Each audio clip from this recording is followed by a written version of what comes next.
Live from Fargo and serving you on TV, online, and on the go. This is Valley News Live at 10. As the active case count for COVID-19 continues to climb in North Dakota, many places are staying away from hosting large gatherings. That's not the case for one bar and event center in West Fargo. Valley News Team's Devin Fry joins us from Bar Down and the Lights, where a crowd has gathered on this Friday night. Devin? Thanks, Mike. We're outside of Bar Down right now. Now, the party started just a couple hours ago. It's really just kind of hitting its stride as far as crowding goes. We did just get word from somebody inside the bar that they are at capacity here at Bar Down, so people are starting to get turned away at the door. There is a bit of a crowd gathering at the door and in the surrounding areas. So saying that crowding is a factor here at Bar Down is definitely an understatement. We know for sure that there are at least hundreds of people here, so the crowding is definitely in full effect right now. Now, we do know that COVID-19 continues to climb here in North Dakota. Our active case count, or our active positivity rate was at 4% today. So as the number continues to climb, some are avoiding crowds. That is not the case here at Bar Down. Now, when we looked at the event on Facebook, it's being hosted by Liquid Ice. It's a glow party hosted by Liquid Ice. On the events page, they did say that there was going to be free samples of things and no cover charge, but what they didn't mention was that there was going to be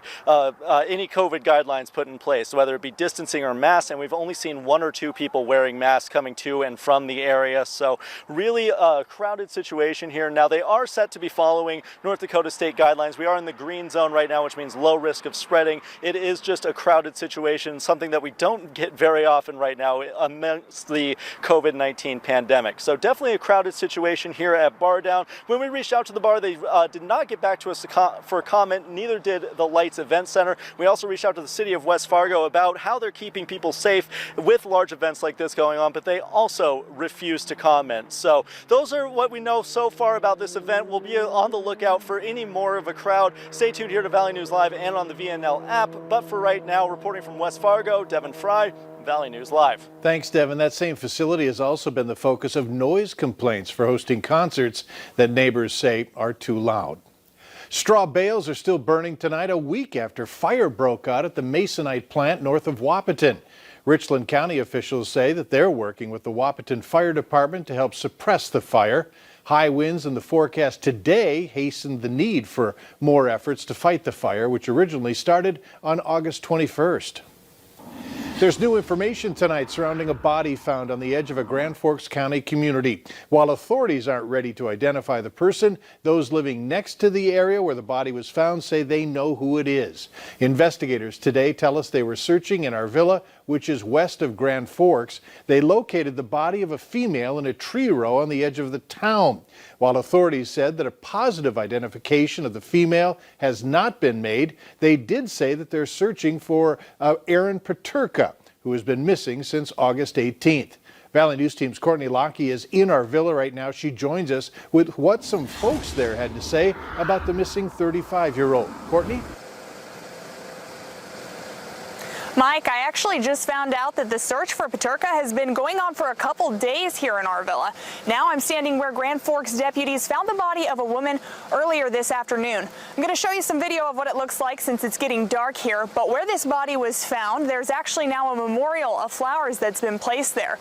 Neighbors I talked to say this is where Paterka liked to hang out.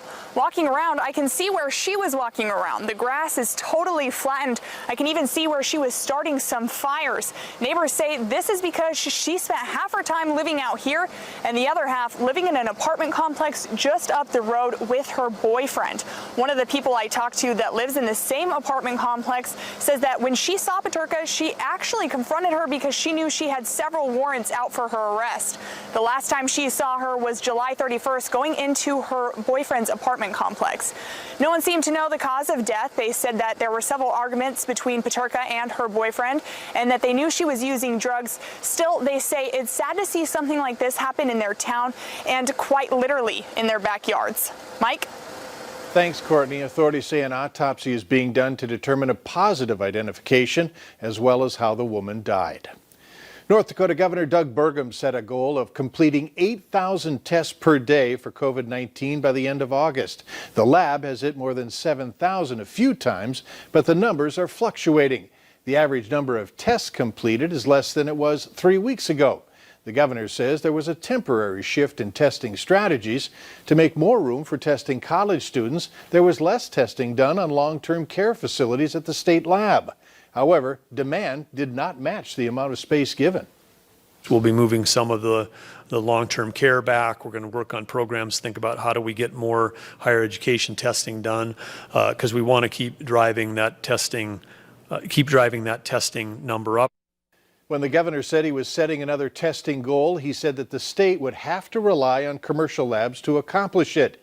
There's a partnership with a lab in North Carolina that has taken a bulk of the long-term testing. Let's take a look at the COVID numbers released for this day. Minnesota reporting 862 confirmed cases, along with 4 new deaths linked to the illness. More than 1,800 deaths have been attributed to the disease. Meanwhile, in North Dakota, there are 314 new cases in the state. The death toll stands at 139. North Dakota Supreme Court Justice Gerald Vandewall is back in the hospital tonight, a week after being released after a bout with coronavirus. Vandewall says a chest x-ray revealed a blood clot in his lung and that he was short of breath. He says he's still not sure how he contracted the virus. An Oak Grove school leader says despite growing student numbers and a large amount of COVID-19 precautions, their first 2 days of school have been better than expected. Principal Joss Kading says that students and staff are required to wear masks all day. He says classes like art and music are staying inside the classroom, making it easier to track where each student has been in case someone tests positive for COVID-19. We're probably being more cautious than we may need to be, but we want to make sure that we're not too lax on anything. The increase in enrollment has been keyed by their approach to in-person learning. School numbers show a 5% overall increase in enrollment, including a 16% increase in the number of elementary students.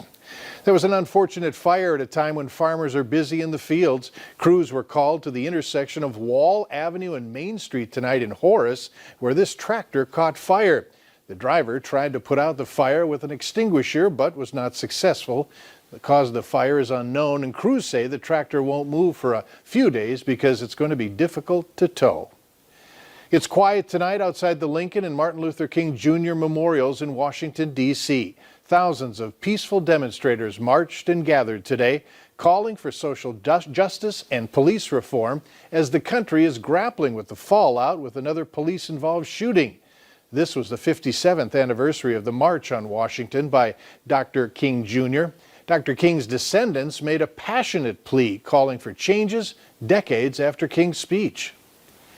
The star of Black Panther and 42, Chadwick Boseman, has died tonight of cancer. He was diagnosed with colon cancer 4 years ago. Boseman passed away at his home in Los Angeles at the age of 43.